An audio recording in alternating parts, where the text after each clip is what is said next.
Electric Friends, a Gary Numan podcast celebrating the tracks by a musical pioneer. Hi, Donovan. Thanks so much for being on Electric Friends. My pleasure. So obviously, the podcast is all about Gary Numan and his career, so it's a real privilege to speak to you today. So firstly, it makes sense to go right back to the beginning and just, reading Gary's autobiography again. He writes about how you and he obviously grew up together and how he said he loves his brother with all my heart since the day he arrived. So what were your earliest memories as a kid, and what was Gary like as an older brother growing up in Middlesex and wherever else you lived as a kid? Yeah, I mean, we were very close. Obviously there's a 7-year age gap, so that sort of makes a little bit of a difference. So, I mean, obviously my younger years when I sort of turned up, I'm not really sure, what was going on. But as I grew up, Gary was just always there, very protective, very loving, just always there, really. It's so as far as I know, we grew up as people do, as siblings do. We did a lot of things together, a lot of family things, obviously at that age, holidays and the usual sort of stuff. Gary's obviously always into his music. When he was, as I grew up, he was either reading books, which he always had his head in a book. Pretty much every time he went in the room. Either that or he was doing music. They were his two massive passions, sort of growing up, really. Yeah. I think we had a normal childhood together. Yeah. And so both of you found an interest in music at a young age. So when did you first start playing around with songs, and what were you both listening to when you were growing up? Well, I probably started. I mean, I wrote stuff in the early Tubeway Army days. I wrote this song "Lucky." And that was probably my first thing I wrote myself. But prior to that, obviously I grew up with Gary's music interests a lot. Bebop Deluxe, Bowie, T-Rex, all those sort of bands. Mum and Dad were very much into country and western. So I had Jim Reeves and all that sort of going on as well. And then me, I sort of liked more the rock and roll sort of element, really. Yeah. So it's a bit of a sort of mixed bag, really, musically around the house. So there's influences of all of it, I think. And so, you mentioned it. So were you about 12 years old? Is that right? When you'd perform on stage with Tubeway Army in the early days? Is that how it went down? Yeah, I'm trying to remember. 77. Well, 12. Wow. I mean, that must have been an amazing experience, being able to do that kind of thing. It was incredible. Yeah. The gigs I did were the Roxy Club in London. I think I went on either 3 or 4 times. I can't remember now. And it was great. It was, I wrote the song. Gary put the music to the words I'd done and the riff I did, and it was the mid song of the Tubeway Army set. So I used to come out of the dressing room with all the hair sprayed silver, leather jacket on, punk pins in and all that sort of stuff. Jump on the stage, yell my head off, and then jump off again. But for me, the Tubeway Army at that time was obviously Gary. It was my uncle Gerald on drums and Paul Gardner. So it was really a family unit. And my dad used to lump all the PA in and out and all that sort of stuff. So we're always together, sort of thing. Yeah. Well, it must have been quite a debut then for you to be going to a venue like that. And apparently I've read somewhere that you'd get the biggest cheer of the night. And it must have been, it set you forward on that sort of musical path, I guess. Yeah, I think so. It's when you stand up in front of a crowd like that, there's a buzz, and once you get that in your system, you never get rid of it. Really, it's always there. The place was always packed, and the atmosphere was quite an amazing thing. And as a 12-year-old, you can't imagine anything like that, really. It's amazing. Well, so when Tubeway Army first started picking up steam, when was it clear that Gary's music and everything was starting to turn into something special and not just another punk band? This was going somewhere. I think it's like any of these things. The more gigs you do, people get to hear your name, hear the music. There's the word spreads about you. So I think there was a underlying people talking about this new band, Tubeway Army. And then also you start getting record company interest and things like that. And that's really when you sort of get a big change once a record company sort of gets involved. So I think that was the big thing, really. Yeah. And how did it feel for you when Gary essentially became like an overnight star almost, when he went on Old Grey Whistle Test and Top of the Pops, and that fame went to another level? So I think I've read in his book, it was quite a tough time for you at school at times. But was it such? Yeah, it was. I mean, Gary had always said he would be famous. And as his younger brother, I never doubted him. Yeah. I grew up believing that's what he'd be, because that's what he told me. So when he was suddenly number one and we were going to Top of the Pops, and I was standing in a little crowd down the front, being herded around by the cameras, watching them do Our Friends Electric, it seemed perfectly normal to me. That seemed, Gary had always said that's what's going to happen. It was happening. Therefore, that's what's being expected. So for me, I thought it was quite natural. I hadn't realised at that point that very few people get to do that sort of thing, and I just thought that, as Gary said it, that will happen. With schooling, usual thing, there's a bit of jealousy, there's a bit of nastiness, there's a bit of everything, really, because he wore makeup and all that sort of stuff, because he was different from everyone else. Everyone else was into ELO and all that sort of thing at the time. I got a bit of bullying and a bit of stuff at school. And it wasn't pleasant. It did make those sort of years difficult. And you're in those years, I was 14, I think, at the time. You're in those years where you're formulating yourself, who you're going to become. And you almost have your own identity, if you like, taken away, because everyone has to refer to you as Gary's brother as opposed to John Webb sort of thing. Yeah. So at that age, that was quite hard to deal with. I was struggling to know who I was going to become as me, but people weren't using my name, and it got very confusing and everything. And for me, what got me through that period more than anything else was the fact I started drumming. And for my mental health, as much as anything else, drumming was absolutely the best thing that ever happened to me. I would always consider myself a drummer more than anything else, because that's where I started. Gerald had given me my early lessons in drumming, which had been absolutely fantastic. And in fact, Gerald used to, when I started auditioning for bands as a drummer, Gerald used to come with me and lug all my gear in and out and sort of sit for all the auditions and all that sort of thing. So he was very supportive, Gerald. So I think there was a lot of anxiety in me through those sort of teen years with the bullying and everything else going on. So without the drums, I don't think I would have got through it properly. But then, things changed. We decided as a family to take me out of school for a while, thinking that all the hype around Gary would die down after a year or so, which it didn't. So the idea was come out of school for a year and then go to college and finish off my education.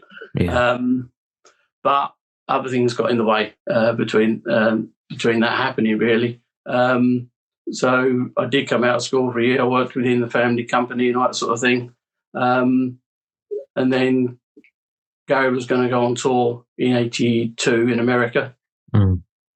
And because of the drumming, I was going to go as Chris Slade's drum tech. So I was going to, I'd be out with the crew, setting Chris's stuff up and all that, which was, would have been absolutely ideal for me.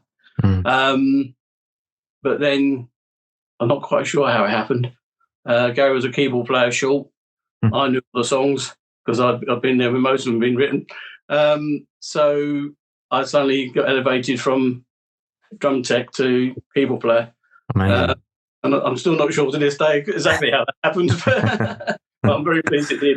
So yeah, at 17, I was thrust into this big band in America rehearsing. Wow. Which was quite a big thing, really. Oh yeah. I mean, so were you part of Gary's band essentially in recording sessions quite early on? What were your first kind of appearances on his music in credits? I was there for a lot of the sessions during all the albums, really, in the early days. It varied, to be honest. I didn't really have a huge musical contribution in those days. Used to do a lot of hand claps and a little bit of percussion stuff here and there. But really, I was just there and was a part of hearing how things evolved and how they became what they became. So I probably had a working knowledge of all the early albums, not actually physically being involved, but just there and seeing how the process went. In the early days, pretty much everything was Gary. And in later days, we got people like Chris Payne and people like that involved. You get their inputs as well as professional musicians, so you start seeing different things come in as well. And so was it the Warriors tour that you took over the second keyboard duties? Was that the period? No, it was the Assassin tour in 1982, which is we only toured in America. Yeah. So that was a completely different band that we'd had before. That was Chris Play, Pino Palladino, Roger Mason, and Rob Dean. So Gary hadn't played live with any of them before. They hadn't worked as a band unit before. It wasn't without its issues, that tour, or issues within the band, actually. So it wasn't, I would say, the happiest of times. It was a huge grounding for me and a huge learning curve to work within them, but also to learn everything I had to learn. Roger wasn't much of a help to me, so it was lots of studying on my own, really. So I was quite thankful when we then came back to the UK in '83, and we got the original touring band back, minus Paul, of course. So I was delighted because since '79, they were like other brothers, really. When I went to see Gary in '79 for the very first time, as soon as I walked in, Chris Payne grabbed me, took me up the keyboard tower and was showing me all around the set and everything. Little did we know, 4 years later, we were actually working together. Yeah. So it was quite bizarre, really. Yeah. I mean, what was your fondest memory in terms of the touring aspect of it? Was there a particular tour or period that was like this was a really good one? That one. Well, they've all got elements, really, which are. I mean, the '82 tour in America. One of the weirdest things is we played on the Mississippi steamboat. Wow. We're on the stage. As we come on the stage, it leaves the moorings, goes up and down the Mississippi, and moors up as we finish. That was weird, to say the least. So things like that. Hammersmith Odeon on that first 83 tour. They used to, in those days, have a fire curtain between the stage and the audience, and literally you couldn't hear a thing when it was down. And I can remember the first night we played there. We're all on stage, we're chatting and everything else. The intro music starts, and it's silent apart from the music, of course. And then, as the screen starts going up, there's this huge roar of sound, which is the audience. And as the screen goes up, it just got louder and louder. And it was like a wall of sound coming back at us. I will never, ever forget the first time because that was, that's just one of those things. You just say, what the hell is this? The others had experienced that sort of thing before, but I hadn't. We didn't have that in '82, that's for sure. And it was just incredible. Absolutely incredible. So that's two of my highlights. Yeah. Every tour had its good bits, really. Yeah, I'm sure. Well, one of my favorite stories actually is probably it's before this, I think, but in Gary's book was when he talked about how Queen kind of took him under his wing for a while, and were really kind to him, and he said that Roger Taylor came to him to one of your gigs with your band as Accent. Yeah. And I just wondered, what was that whole story like? Did you get to meet Roger and all that? I spent a lot of time with Roger. Yeah. My first gig was in a pub called the Airman, strangely enough, Belton, with Accent. So Gary was doing Dance at that time, the album, and Roger was going to be doing some drums and that on it. And he was at the studio with Gary that day, but his drum kit hadn't arrived yet. It was on his way, but wasn't there. Anyway, so both Gary and Roger came to that gig. So not only did I have my brother there, but then I had Roger Taylor there, who one of the best drummers in the world. So it's pretty incredible, really. But the amazing thing about that is afterwards, Gary and Roger were going back to the studio, and Gary said, "Well, Roger's kit hadn't arrived yet." So basically, cut a long story short, I packed my kit up, took my kit back to the studios, we set it up, and Roger played my kit. I think it was the song "Crash" he played it on. But anyway, they played through the night basically, and that was recorded that night. So that was using my kit, and then I think a couple of days later or so, Roger's kit turned up, and that was set up in the corner in Rock City, and I was in to pick mine up, and Roger was there, and he said, should you have a little play? I said, yeah. So I started playing, he started playing, and he'd say, add this, and I'd add this, and we spent a few hours just ribbing together, and he gave me a lot of talk about setting the kit up and where things are and how he does his and all that sort of stuff.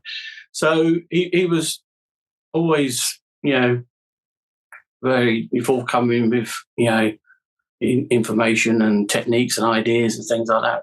Roger, I was very, very fortunate to be invited to go and see Queen at Wembley by him, which was one of those outstanding gigs that you're so glad you got to go. So yeah, brilliant. He was always a brilliant bloke. I can even remember one day, we had a break in the recording. Then we had a fish and chip run down to Staines, which is about 20 minutes away. Rod said, "Come on in." So we all dived into his Aston Martin, which was a soft top. So we took the top down, we all jumped in the back, and we went up the fish and chip shop. Amazing. So it's just little things like that. Yeah. But he was a great person. I really enjoyed spending time with him and sort of learning from him. So yeah, very, very lucky, really. Yeah, I bet. Well, a few years after that, you also released your solo single, "The Experiment of Love," on the Numan label. I just wanted to hear a bit about the making of that song, really, as well. Yeah, I think because Numan had started and various other acts were coming in and all that, I got the chance to work on some of my own ideas and songs, and that's the one that sort of came out as the best of the bunch, if you like. I don't think we'd initially, decided to even release it. It's just that I got the chance to, go in the studio sort of at 1 o'clock in the morning and work through the night, a few times, and that's what we came up with. Karen Taylor very kindly come and did the vocals, and Pat Carl did the saxophone on it. So it was, it just came together really, and then it was decided, let's release that and see how it goes really. So again, I was lucky really, at the right place, right time, as most things are. So I was very fortunate. I don't think we sold many, but but it was great to have done. And it's a song I'm quite proud of. Yeah. Well, so when was it that you decided to take a step back from music and focus on your aviation career? And if you could give listeners like a brief history of your really impressive flying career. You've read that you've been an airline captain, fleet manager, air display pilot. So yeah, I'd love to hear all about that. Yeah, I've done a lot. Yeah. I started flying in '82, and that's purely down to Gary.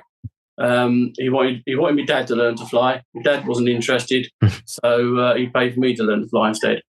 So I learned to fly in March, April, May time of '82, and literally the day I got my license, the following day I jumped on the 747 and went to America to join the band. Yeah. That's sort of how that happened, really. So I had a pilot's license 6 months before I had my driving license. Wow. So I went off to America, came back, picked up where I left off, really, and I just wanted to fly a light aircraft. That's who at 17 wouldn't want to fly a light aircraft. Yeah, it's fantastic.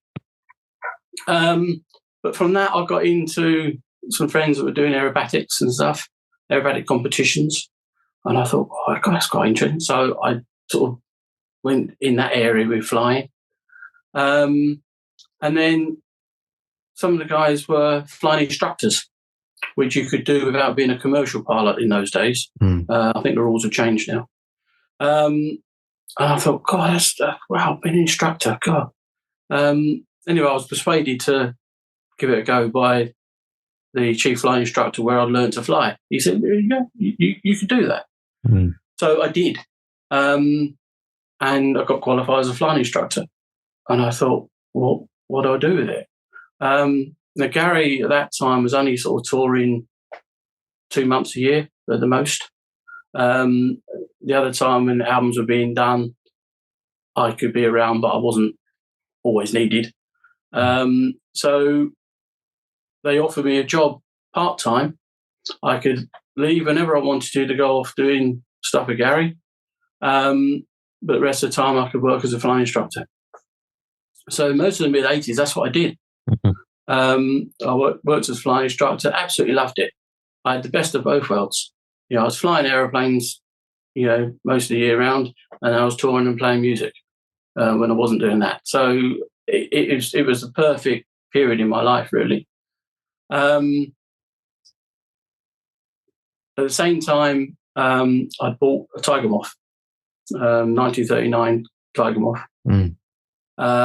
which I absolutely loved. And some friends of mine were setting up a little display team, just a little thing but they were going to be ambitious. They wanted to have 9 Tiger Moths, flying like a Diamond 9, like the Red Arrows, but not doing aerobatics, just nice flying. So I got involved with them as well, and I learned formation flying and all that sort of stuff with them. So I was doing that at weekends as well. That then led on to other display things sort of later on. But while I was instructing, one of the other instructors went off and did his commercial pilot's licenses. And I just thought, I could probably do that. I was always pushing myself. So I did. I signed up for a course. Now, bear in mind, when I left school at 15, I had no qualifications. So I went off and did all these commercial licenses. And the mathematics I hadn't seen anything like it. So I spent more of my time learning how to do maths than I did actually doing the exams, because the maths was all new to me, and there was a lot of it. So I went and studied at Oxford, Oxford Air Training School, it was in those days. And after about a year, I came out with a commercial license. And that's really when I sort of had to decide what I was going to do. Gary still wasn't touring much a year. The flight instruction was brilliant. It didn't pay a lot. And I wanted to get a house and get on the ladder and all the stuff you do in life. So I looked around, and I didn't want to fly like a glass cockpit airliner or anything like that, because they didn't really interest me at that time. I was still very much into vintage aeroplanes and old aeroplanes. But there was a company called Baltic Airlines, which eventually merged into British Airferries. But they were down at Southend, and they had Viscounts, 4-engine Viscounts. And an airshow friend of ours, Pete Treadaway, who's no longer with us, unfortunately, he was one of their captains. And he said, go for an interview. Mm. So I got an interview with the chief pilot. I went down there, and we talked, and as you do, and he told me all about the job and all that. It was just, I was sold on it the minute I got there, to be honest. And then Peter happened to be in the office, and he said, "Do you know Peter?" I said, "Yes, I do, from the air shows." He said, "Ah." And then he just leaned across and said, "When do you want to start?" And that was like, okay. So July the 4th, 1988 is when I started. Independence Day, I'll always remember it. Yeah. So that's when I left the band, really left Gary's band officially. Right. Yeah. At that point in '88, because I didn't think that I'd be able to incorporate the flying and the music together. But it was quite obvious after a couple of years that Gary was still not touring that much. Mm. The airline summer was full on, winter was quiet. It was sort of charter type flying. So it lent itself to me taking a month off, 6 weeks off every winter to go and play in the band. Mm. So the opportunity came up, can't remember, it was about 91. So the opportunity came up then to go back to Gary's band for a few years, which I took. But during all this as well, I was doing more display flying. For a short period, Gary and I got to fly together in a Harvard formation team. I flew the Beech 18, which is a twin-engine aeroplane, as the lead ship with 4 Harvards, one of which was Gary. And Gary choreographed, a really good routine where we all interacted with each other, and I did a little solo, or Gary was climbing for height to do his aerobatics and all that sort of stuff. So that was just brilliant. It's to do formation flying and do aerobatics, you have to trust people around you. You can't trust anyone better than your brother. So for both of us, it worked out perfectly, really. But while I was flying that, there's very few people at that time that was flying twin-engine tailwheel airplanes. So a company up at Duxford had a Beech 18, but they also had a Blenheim, which is due to fly in about a year or so's time, and various other things. So they asked me up there to fly, and I started flying their Beech 18, their Harvard. And I eventually went on to fly for them for many, many years. I flew to Blenheim for a long time. Absolutely beautiful airplane. Absolutely, I loved that airplane more than I could ever say. I got to fly the Spitfire. I did a couple of seasons on the Spitfire. I got to fly Lysander, Avro 504. Lots of beautiful airplanes that they had in their collection and part of what they worked on. So I was very lucky. Again, I'm very privileged to sort of get to fly any of those, let alone display them. So that was another side that was going on alongside the job and alongside the music. And then I came back to Gary's band. I think it was 91. And that was till about 94, I think it was. And then it's when I came back, things were all a little bit different. I'd been away. Things had changed while I'd been away. The band was a little bit different. And the flying was getting a little bit more serious, if you like, in the fact that I was now a senior first officer being looked at to be a captain. So when I put everything in the mixing pot together, it seemed the right time. Gary wanted to sort of relaunch his career and do more touring and stuff like that. I didn't think I'd be able to fit the two in anymore, as that grew, which is what did happen. So it seemed the right time to dip out again and, go my own way, sort of thing. Yeah. So that's what I did. That was the point at which I dipped out permanently. And I think a year or so after that, I was moved to the left seat. And in the airline, I'd started on the Viscount as a first officer. They'd got back 111 jets in the early 90s, which they'd moved me on to as a first officer. So when I took my command, they moved me back to the Viscount, which at that point was primarily doing night freight, really, for parcel force. But brilliant. It was like going back to an old friend, because that's where I'd started. But now I've gone back as a captain. So I did a couple of years there, then back onto the 111 jet as captain, and then back to the Viscount again, this time to be a training captain. So training people online and that sort of thing. And then back to the 111, the same thing, training people. And then towards the end of the 90s, the company was going to buy 737s to replace the old back 111. And they needed, obviously, pilots, but they needed management, that sort of thing. So I was about number 7 seniority in the company at that time, so I was quite high up. But there's people more experienced and better qualified than me, if I'm honest. But they asked me to apply for the fleet manager job of the Boeing, which I got. But I'd never flown one at that point at all.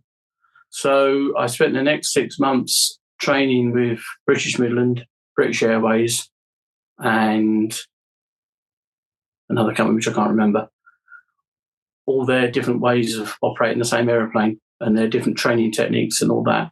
So for 6 months, I had stuff coming in from all sorts, because everyone did a different way. And from that, I started writing our manuals, how we would operate the aeroplane. During that time, I also did my own training course on it, so I was qualified on it. But I wrote all the manuals for the company, for the aeroplane and everything. The operating procedures, the day-to-day stuff that we had to do. The training program for new pilots and all of that sort of thing. Then I selected the pilots off the 111 who had come on it initially, because initially we just had one aeroplane. I think when I eventually left, I think we had 4. But during that time, I also got checked out by the Civil Aviation Authority, by one of their test pilots, to do air tests on the Boeing. So each Boeing we got, I did the air test on as well, which is great, because it involves, you shut the engine down, you do what you do in the simulator, but you do it on a real aeroplane. No passengers on it. So again, that was a great qualification to have, and a great thing to have. So that was very exciting. I loved every minute of setting that up. It was hard work, but very rewarding. And one of the companies we didn't have enough, because we only had the one aeroplane. When we wanted more pilots trained up, we didn't really have enough sort of flying hours and things to get our pilots trained. So there was an airline at Stansted called Go, and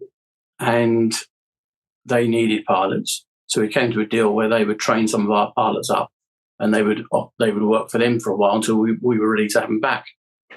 So we had quite a good working relationship, to the extent that they headhunted me and said, would you like to join? So I did, basically. So after 15 years at BAF, which became British World Airlines, I left and joined Go. And I just went in as a line captain initially. But obviously I got promoted up quite quickly to simulator instructor, which is what I was qualified to be. And I have to be honest, I thought that that's where I would still be to this day.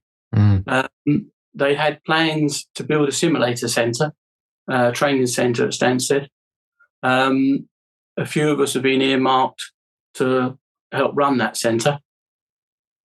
And to me, I thought that was my future in aviation, was training pilots in the sim, and that was my life sorted out. Unfortunately, EasyJet came along and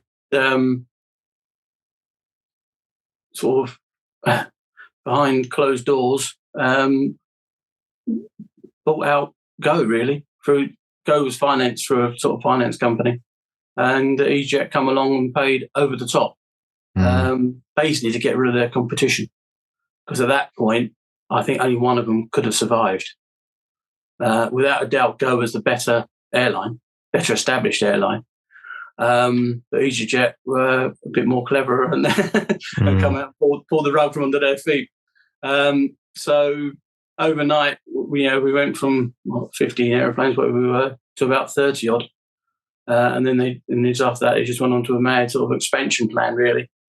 I never felt happy at Go, if I'm quite at EasyJet, if I'm quite honest. I never liked the way that they took over, got rid of Go. So I was never a happy person there. I stayed, really up to my mum passed away, and then that was it, really. That was the time to get out. In that time, obviously, I stayed on the Boeing teaching, and then when they got rid of the Boeings, they got Airbuses in.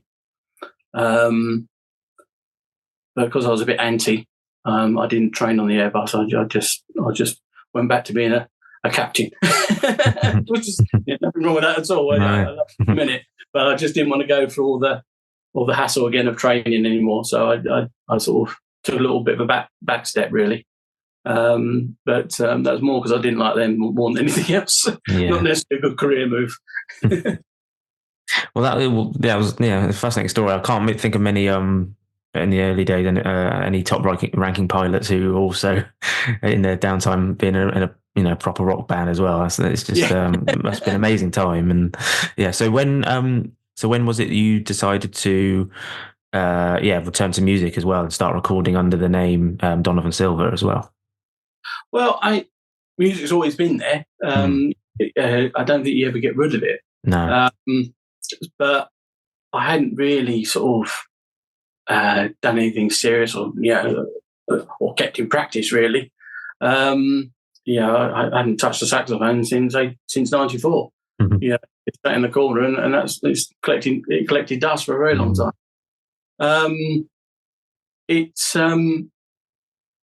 was really, I sort of 2012, just after I started thinking about coming back to music.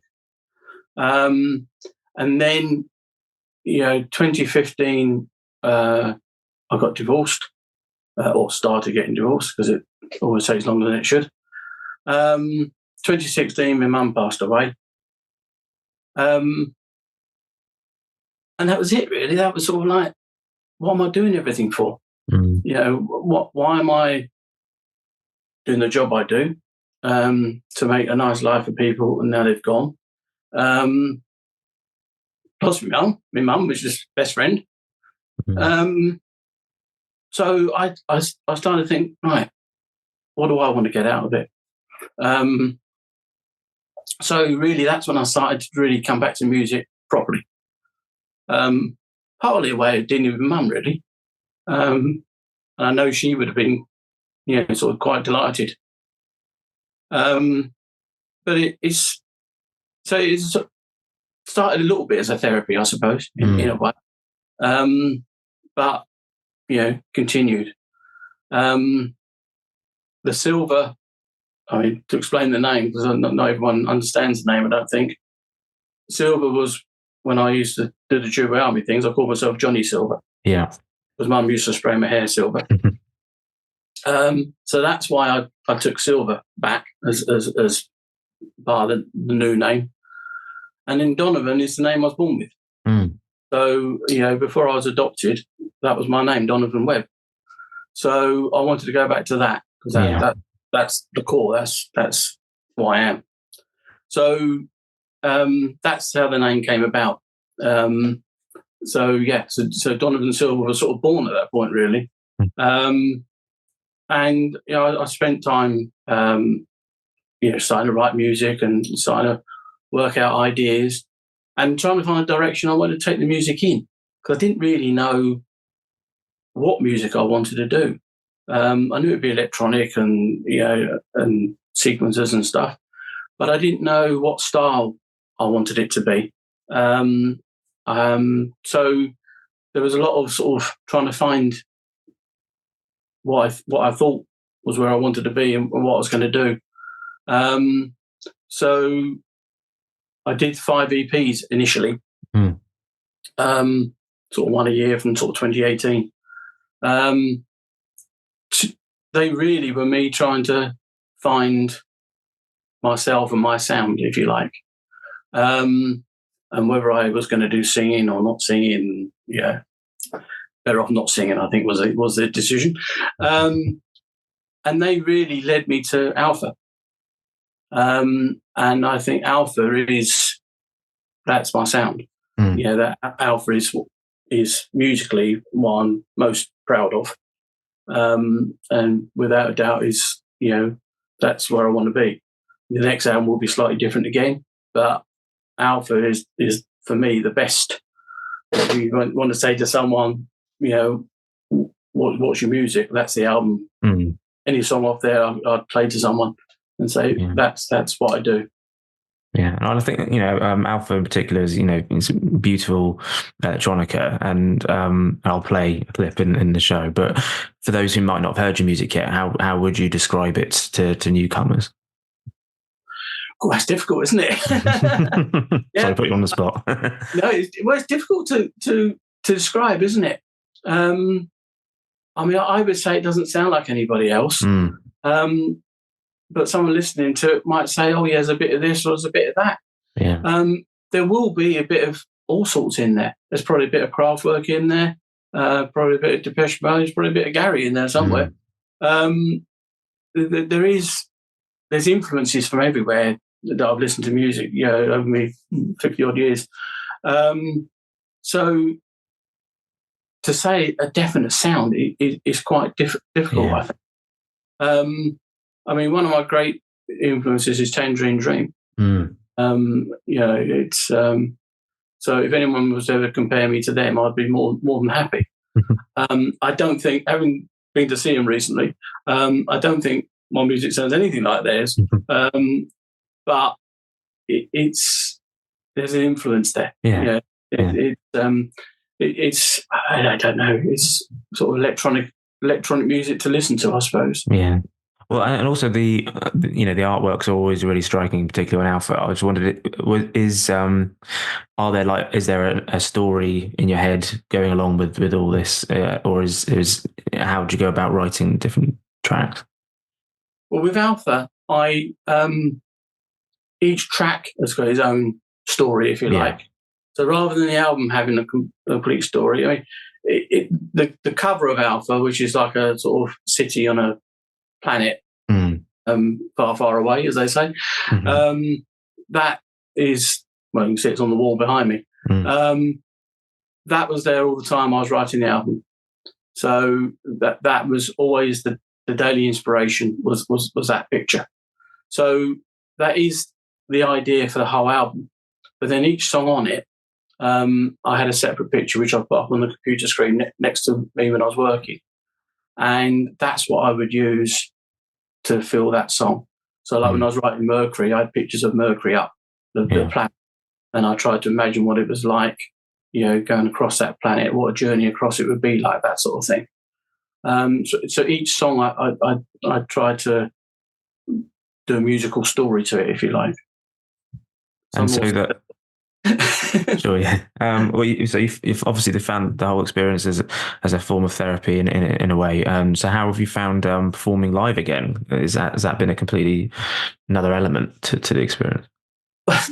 It's been incredible, actually.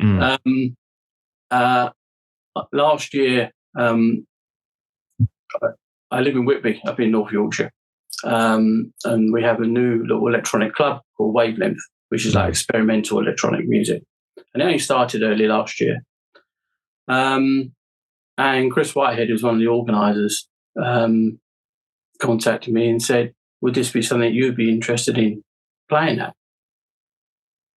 So I went along one night. It's on every 2 months. And it's very different from what I do, but it's still electronic. And I said, I'd love to, Chris. I said, but I haven't played for nearly 30 years. I said, I'm going to have to give it a bit of thought. So I did. I spent last summer thinking about it. And then I said, yes, I will. So I think it was September I played there. And it was great. I got a really good response. Lots of people came to see me. It was extremely nerve-wracking. I can remember on the first song, I looked down and my left hand was just shaking. Thought, you better play something, otherwise he's going to carry on doing it. So I knew the nerves were there, and I think they were, say, the first 2 songs, extremely nervous, but then I sort of settled again. And then before you know it, you finished. So it did go quite quickly. Got a really good response. So it was 2 things really. One, playing live, and making sure I could play live, and everything worked how it used to work and that sort of thing. So that was a challenge before anyway, and it all worked perfectly well on the night, I'm glad to say. But also seeing people's reaction to the songs. I hadn't experienced really people listening to my songs, and their direct reaction. So that was quite a new element to it as well. So that all went superbly, and I really enjoyed it. And I thought, well, I'd like to do it again. I'm okay at writing music and doing records. I haven't got the foggiest idea how to get gigs because I've never had to before. So I didn't know afterwards how to get more gigs, or how to go about it all. And then sort of towards the end of the year, Peter Steer from Tin Gun sort of contacted me and said that Littlefinger and themselves are going to do some gigs. Would I be interested in joining them? And I thought for about 2 seconds and said, yes, absolutely. So we did a gig together in Camden earlier this year in February, which is sold out. And it was brilliant, absolutely fantastic. I did a very different sort of set there than I'd done in Whitby. But it was absolutely fantastic. Incredible night. So hopefully, there's no plans at the moment, but hopefully later in the year we'll get together and the 3 of us will go out and do some more gigs. I know Dave Brooks wants to do some up in Yorkshire, and I think Peter wants to do some more down south. So hopefully we might get up to Scotland. It'd be nice to do a few more. But the plans are to do more together. So that'd be good. I'm looking forward to that. Hopefully that'll all come together. Amazing, that's really cool. Well, I had a few questions from listeners, and I was very quickly going through them, and I realised I've asked most so it's pointless going. But there was one question I did want to ask from Tony J, where he said, I read somewhere that John came up with the intro to Me, I Disconnect From You. Is that right? So it'd just be interesting to hear that. From memory, yes. I was writing on a piano at home, just playing, as you do. And I had those notes in a sequence a lot slower. So I was playing that riff much slower than it became. Gary walked in and heard it. Oh, yeah, I like that. So I got sped up and went into the song. Yeah, amazing. Yes. Yeah, great. Well, just a couple more questions then about Gary as well. So, could we see you team up with Gary again in the future now that you're back making music? Is that something that you'd like to be able to do? I would absolutely 100% love it. I mean, the chances to get to support Gary on a tour or something like that, or even do a guest spot, yes, I would absolutely love it. I'm not so sure that Gary and I share that enthusiasm. His music is very different from what I'm doing, so I'm not sure my music would fit in with what he does. And I'm not sure it would happen. If asked, yes, I would do it tomorrow. But I haven't been asked. Well, it's great seeing him being so supportive, though, of your music. He often posts about your gigs and your new album and things like that. So that's really great to see. Yeah, he's 100% supportive. You know, he's always has been. You know, he's always been supportive. So it's not because of that. It's just not sure musically. Yeah. You know, we complement each other. Sure.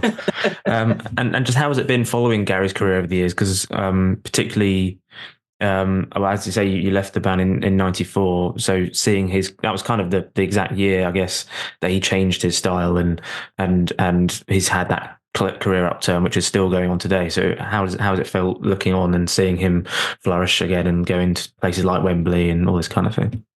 It's just brilliant. You know, it's hard work and graft that's got him there. Dedication. You know, the music he's doing is brilliant. I think he's loving touring now more than he ever has done in his life. I think his voice is even better. I mean, the acoustic tour he did a few years ago, I think that's the best vocals I've ever heard from him, ever. Absolutely incredible. I absolutely love that tour.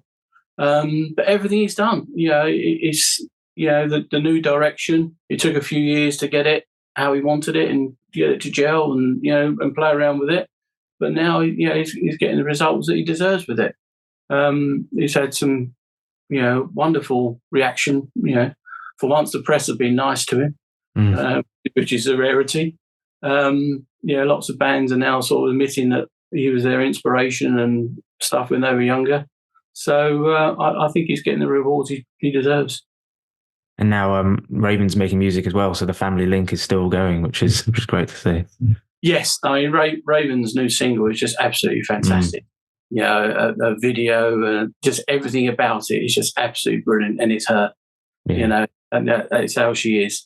Very proud of her. Very proud. You know, you can say that she's got it easy because of Gary and all that. She hasn't. You know, she's had to do the work. She's had to do the writing. You know, she's had to put her heart and soul into it, as everyone does. You know, and she's the one out there that, you know, people are looking at. So, you know, it's hopefully, I think it's a 3-single deal that she's on. And if that goes well, the record company will release the album. So, fingers crossed, they release the album. It'd be silly not to.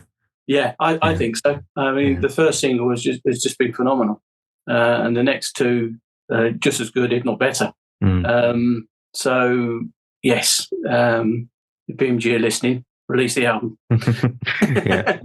And obviously you mentioned your mum, and I just wanted to ask because it's clear from reading Gary's book and everything just how important Beryl and Tony were in terms of his career, but also your career as well in your life. So just wanted to just hear a little bit about just them and how important they have been over the years. Yeah, well, I mean, both Gary and I really wouldn't have been able to do what we do without them. You know, Gary's early days, you know, Dad was there, you know, as I said earlier, you load all the gear in out the van and, you know, do all that sort of stuff. They were always there. For all the sort of tour, you know, big touring years and that, you know, Dad was managing and running that side. Mum was doing backstage, fan club, you know, keeping our white clothes white and all that sort of stuff. So, you know, I don't think you could ever actually work out just how much they've contributed because without a tiny bit of what they've done, it wouldn't have happened. But they did a huge amount. You know, you could almost say they sacrificed some of their life really for Gary's career. And they're just brilliant parents. You know, they were always there, always supportive. and I just can't imagine them not being there really. Dad's still here. Dad's still as supportive now as he's ever been. He doesn't go out on the road and stuff anymore, but he comes to gigs and things and all that sort of stuff. So they're still supportive.